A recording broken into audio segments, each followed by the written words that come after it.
السلام أثنى في أصناف المسيئين والناس على أربعة أصناف منهم من لا يمنعه الفساد في الأرض إلا مهانة نفسه وكلالة حده ونضيض وفره صلوات محمد وآل محمد. Remember last week's session we discussed the first part of this khutbah number 32 from Blagha and the changing of values. We talked about certain values in the time of Salam that were changing, and Imam recognized those values, understood it. Let me just move the screen quickly. We don't need the update. And we went through the discussion about that. And then today, in the second section, it was alluded to how Imam is going to talk about different groups of people and categories of people. Today, inshallah, we'll get into that discussion where recognizing the world seekers. So here Imam goes through 4 different categories of people, and we'll, inshallah, keeping the time in mind, go through these 4 categories as quickly as possible. Initially, there are some, again, this is Nehj Blagha, right? So this is peak of eloquence. You'll find the words are extraordinary. The words are not used in regular discussions, and those are the words that make the kalam of Imam stand out above the kalam of other individuals. So you'll find some istilahat, some terminologies. Well, we're not Arab, so we may not pick them, but they are, outstanding. They stand out. They are different than normally how people will address things. Imam says people are of 4 groups. In this part of the sermon, Imam presents a precise and insightful analysis. So he's basically analyzing. This is a very good study, actually.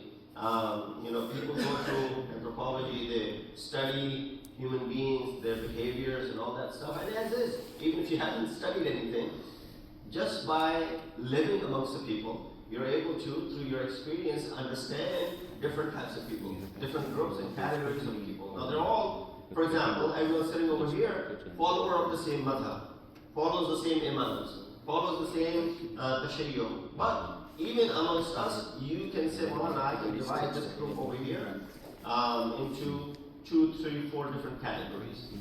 Depends on where they come from, how they speak, for example.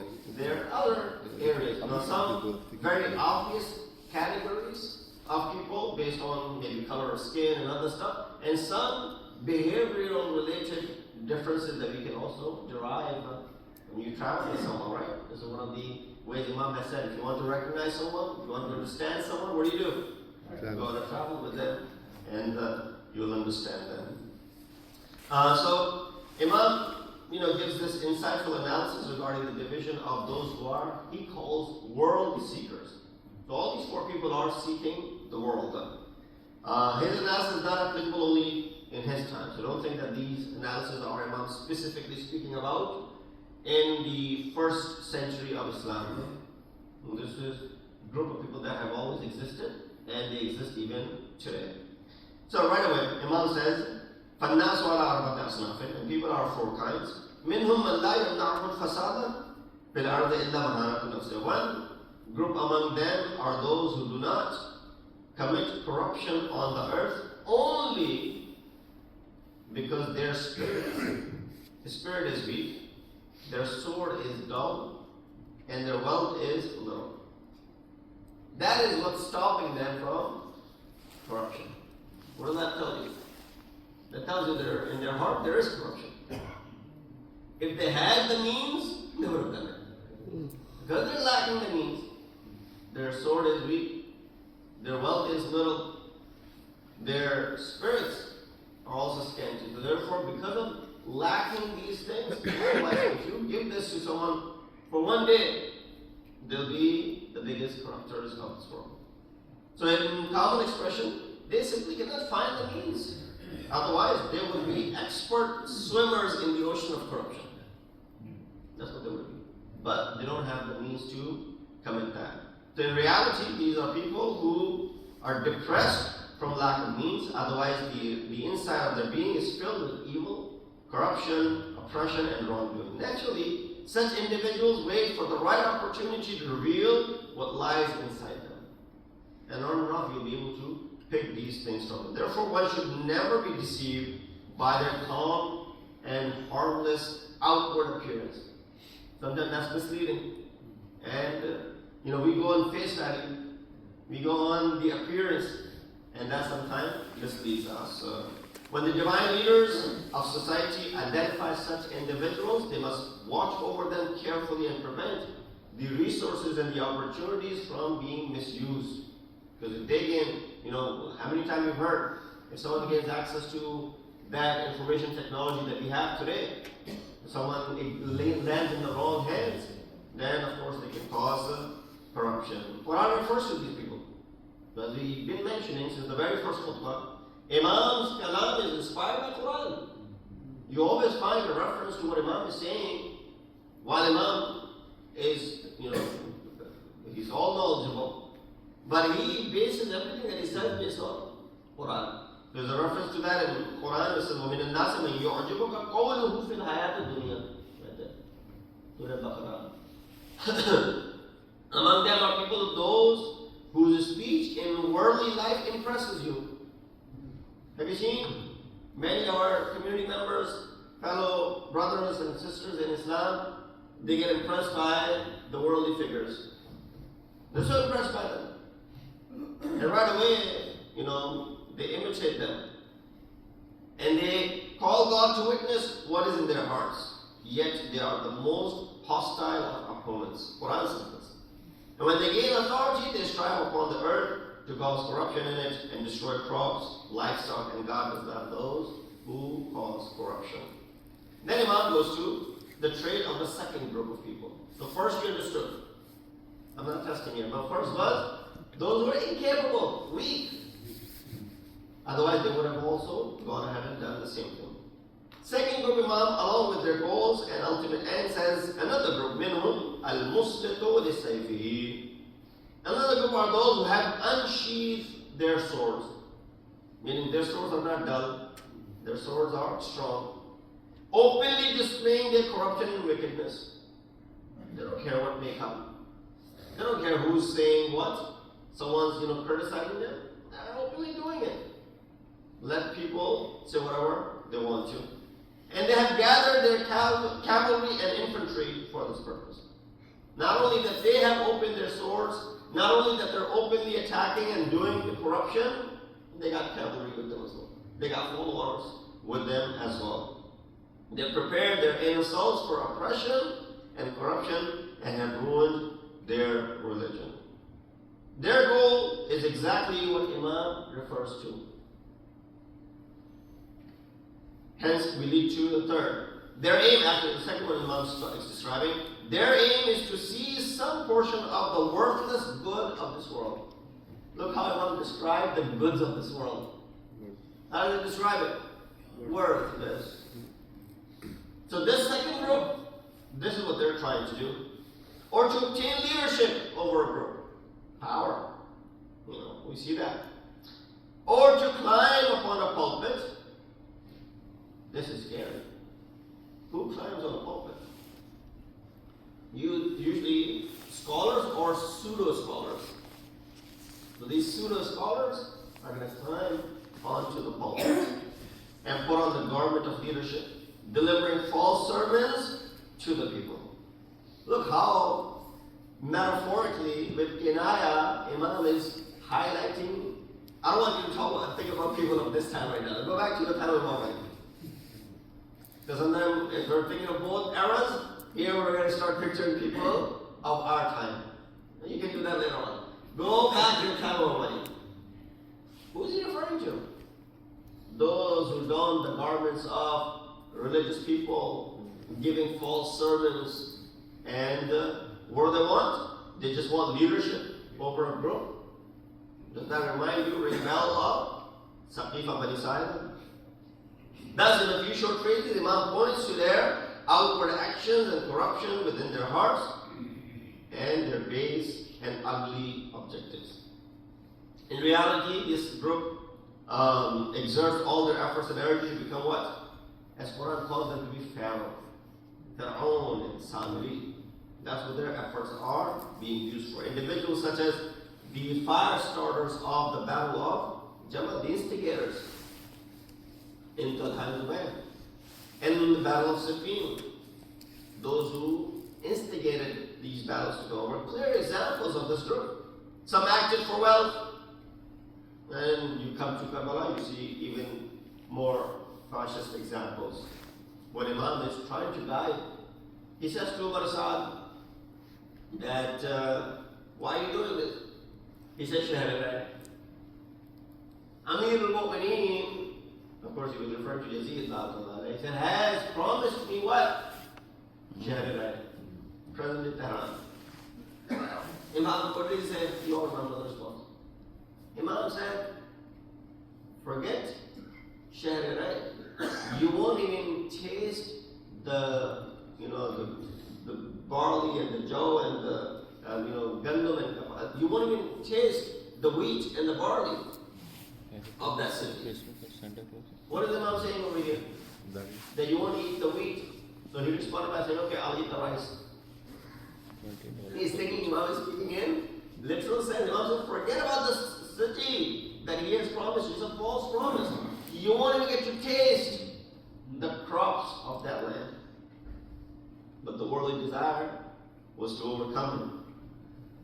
Some for position and power, as Umar Sa'd, as Shimr did, and some for the desire to sit in the place of the Prophet of Islam. And that's what Abu Sufyan and his Ahl was trying to do. And for these aims, they unleashed all that evil, corruption, and destruction. There's so many characters that are coming into mind. I can speak about all of those characters, but you, mashallah, have a good grasp on history as well, especially that part of the history, because you've been discussing it a lot. Now you understand what these people are. Then Imam points to the outcome of their deeds. He says, how evil a trade it is that you, O corrupt and the rebellious human, have arranged for yourself. That you consider the world as a prize for your own soul, and that you exchange it for what you have with God, the reward which your Lord has promised you. Of course, this person is lacking that iman.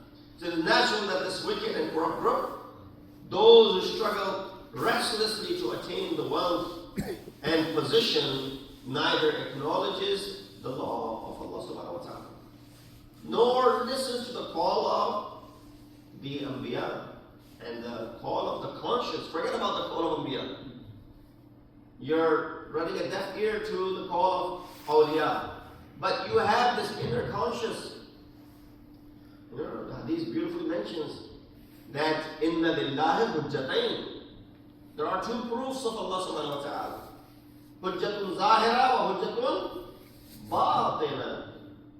Hujjatun zahir is imams and the prophets. Okay, you say, well, I'm not close to the imams and prophets. And you're not paying attention to them. Second hujjat is hujjatul batina, fahiyat uqul. Allah has given that to you, sound mind, so that you can go ahead and make a conscious or conscientious effort. Nor submit to the command of reason. They exchange these priceless treasures for a filthy and insignificant price. And therefore, selling their religion and faith for the fleeting goods of this world. Quran talks about it again, reference to Quran, what Imam is saying. Surah, don't you know that? Baqarah 16. It says, وَلَٰكِنَّ الَّذِينَ اشْتَرَوُا الضَّلَالَةَ بِالْهُدَىٰ فَمَا رَبِحَتْ تِجَارَتُهُم وَمَا كَانُوا مُهْتَدِينَ. They are the ones who have purchased what? Misguidance in exchange of what? Guidance.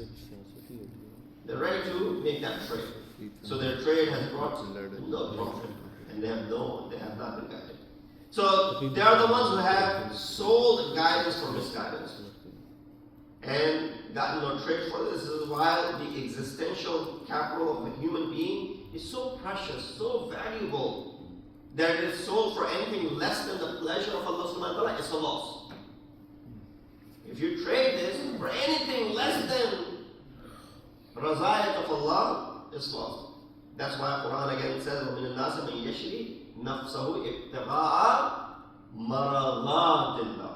Among them are people who do this trade of their nafs for what? Marzi of Allah subhanahu wa ta'ala. Wallahu ra'ufun bil ibad. This ayat in particular was revealed when? The Nabi al-Mu'mineen slept on the bed of Rasulullah on the night of Hijrah. This is how Allah rewards you. He mentions you in Quran in these fond words, and your mention remains forever. This verse, of course, as I said, about Laylat al-Mabit, about Imam. Imam then himself says it. This famous word from Imam in that Blagha place, he said, if you are going to go out and trade your soul for anything, because after mentioning its value, if there's any price for it, he said, إِنَّهُ لَيْسَ لِأَنفُسِكُمْ ثَمَنٌ. First he denies that there is no price for it. You cannot put a price tag. You cannot say this much, this much, this much. He said, لَيْسَ, surely your souls have no price except إِلَّا الْجَنَّةَ فَلَا تَبِيئُوهَا إِلَّا بِعَا. There's no price for it. If there is a price, it's Jannat. How do you get this Jannat? By pleasing Allah subhanahu wa ta'ala. Then Imam turns to the third group. Third group, those who are masters of deception. Now you're getting into the categories. Those who are becoming experts. Go back to the time of Imam. Think about the people that Imam may be referring to. Look, he doesn't mention any names. Sometimes that, throws you off. Imam, this is not Quran. You could have mentioned the names easily. But look at how Imam is careful. That's why many of our brothers in Islam, they do not agree that who Imam is referring to over here. Well, we all know very surely who Imam is referring to. Those are masters of deception. And describe them with precise and calculated qualities. These are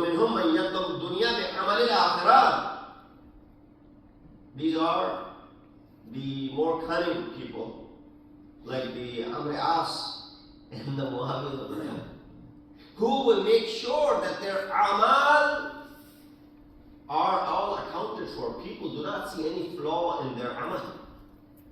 They're leading the prayers, they're offering their goods, they're making sure that their Islamic religious face and identity is intact.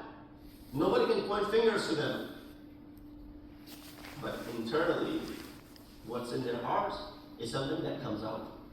So Imam says another group of people are those who seek the world through the deeds of the hereafter, and do not seek the hereafter through the deeds of this world. In reality, their goal is the same as the goal of the second group, worldly gain.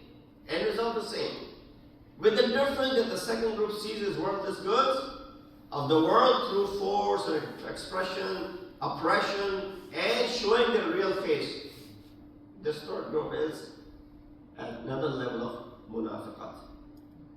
They want the same thing, but hiding under the guise and doing it subtly. Not, So the difference between Muawiyah and Yazid is for that. Yazid is doing it with his open face, with all the corruption that he does. Everybody knows about it. Well, the father did it how? By keeping a very good image of himself. Cunning. I won't call it clever, I would call it cunning. And that's what Imam actually called it. Someone compared Ahl al-Mu'mineen, he said, what do you think about the politics of Muawiyah? Imam said, Ilkan nakira. He's cunning. Someone said, Imam, you don't know how to lead, you don't know politics. Imam is a failure in politics. These words were uttered. He responded by saying, he didn't. People then respected and stood up for him. He said, if you need corruption and fasad, that is the integral part of politics. No, that's not what you find in Muhammad Sallallahu. Hence, alluding to other things that we find in the Kalam of 6th Imam as well, when he said, when he declared, and some people thought Imam was giving a command. He said, don't become part of politics. Don't go into siyasa. So you find in the hadith from 6th Imam.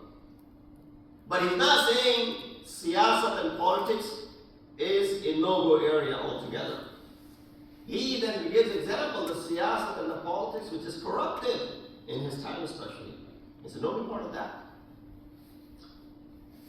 Alright, both groups are misguided, unjust, worldly seeker, with the condition this third group may, in some respect, be even worse than the previous one, because they turned the religion of God into a tool.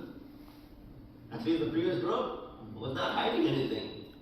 They are using deen as a tool for what their worldly ambitions are, to this behavior that destroy the worldly life and the religion of other people as well. Then Imam uses a set of vivid analogies to describe their behavior. In 5 statements, he clearly exposes their true nature. You have that? Yeah. He said, وَزَخْرَفَ من نفسه وشمر من ثوبه وقارب من خطوه وطامن من شخصه واتخذ ستر الله ذريعة إلى المعصية للأمانة. They display themselves as humble, nicest people, muttaqi, parhezgar. They shorten their steps. Meaning what? What is shortening step? Meaning you take qadam in a dignified manner, presenting themselves to be balaqar. They gather up their garments, appearing to avoid impurity that touches. They decorate themselves with appearance of trustworthiness, and then they take the covering of God as a means towards them. You know, I remember there's a story in the time of our Prophet Rasulullah was giving, a lecture, and every type of people were sitting in front of him. So there was this beggar who walked in to the masjid. He came up and he sat next to one of the dignitaries. That dignitary, when he saw this, apparently filthy, wearing clothes, person has come and sat next to him, he went like this. He collected himself. Rasulullah let go of the khutbah. And he asked him, what did you do that for? He said, and of course he was ashamed. Rasulullah didn't care about, giving this example in front of others. You and I, when we see something like this, we should not call people out. We should give wa'az to them in private. But that's Rasulullah. He called them out. He didn't have a response. He was biting his own tongue.